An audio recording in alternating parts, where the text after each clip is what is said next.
আসসালামু আলাইকুম। আজকে আমরা যাচ্ছি কাপ্তাই এবং রাঙামাটি। এই ট্যুরে আমার সাথে আছে তানিম, সাজ্জাদ, সরফরাজ আর রাসেল।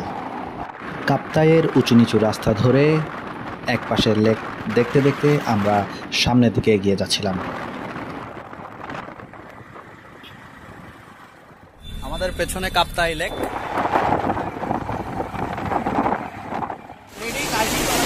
যদিও এখন বৃষ্টি চলে আসছে, আমরা একটু পরে শুরু করবো। বৃষ্টি চলবে। আমি সরফরাজ, তার মধ্যে একটু দেখাও। তানিম, সবাই ready? And I'm also ready.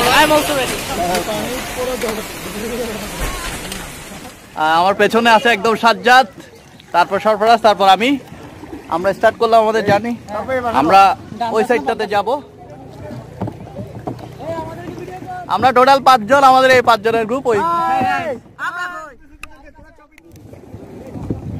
আমরা এখন অ্যাকুয়ামেনা লাঠি ব্যারাডনা লেকে আমরা আসলে 1 ঘন্টার জন্য ভাড়া নিছি। এটা অনেক এক্সাইটিং। আলহামদুলিল্লাহ এখন পর্যন্ত আমরা এনজয় করছি। প্রথম দিকে একটু কন্ট্রোল করতে সমস্যা হয়েছিল, রাসেলের সহযোগিতায় আমরা শেষ পর্যন্ত সাকসেসফুল। এখন আমরা বুঝতে পারছি কোন দিক দিয়ে টার্ন করতে হবে। আমরা ভালোই এনজয় করছি। অসম্ভব সুন্দর কাপ্তাইয়ের এই লেক। যারা কাইকিং করতে চান তারা এই জায়গায় এসে মজা করতে পারবেন। ও ওয়েদারটা জোস। পেয়ারাটা দাও। আমরা ঠিক ওই জায়গাটা থেকে এখানে চলে এসেছি। আমরা রোদের দেখাও পেয়ে গেলাম। আলহামদুলিল্লাহ আমাদের আজকের ট্যুরটা অনেক ভালো হলো, যদি এখনো শেষ হয় নাই। সরফরাজ, কেমন কাটাচ্ছ? কেমন লাগতেছে? আমার তো অসাধারণ লাগছে। তোমাদের কেমন লাগছে? আলহামদুলিল্লাহ অনেক ভালো লাগছে। আমরা এখন চলে যাচ্ছি গন্তব্য শেষ আমাদের। চলে যাচ্ছি এখন। কাপ্তাই লেকে কায়াকিং শেষ করে এখন আমরা যাচ্ছি রাঙামাটির উদ্দেশ্যে। সাজ্জাদ এবং তানিম, আমরা এখন রাঙামাটিতে চলে এসেছি, ঝুলন্ত ব্রিজের কাছাকাছি।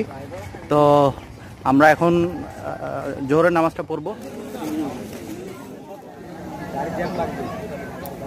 আমরা এখন ঝুলন্ত ব্রিজ, রাঙামাটির সবচেয়ে ঐতিহ্যবাহী ঝুলন্ত ব্রিজ। আর এখানে আমার প্রথমবারের মতো আসা। রাঙামাটির এই ঝুলন্ত ব্রিজ থেকে লেকের অপরূপ সুন্দর দৃশ্যগুলো দেখতে আসলে খুবই চমৎকার লাগছিল। আমরা পাহাড়ের উপর থেকে রাঙামাটির ঝুলন্ত ব্রিজ, আশেপাশের চমৎকার প্রাকৃতিক পরিবেশগুলো উপভোগ করছিলাম। আজকে এ পর্যন্তই। সবাই ভালো থাকবেন, সুস্থ থাকবেন এই প্রত্যাশা রেখে শেষ করছি। আল্লাহ হাফেজ।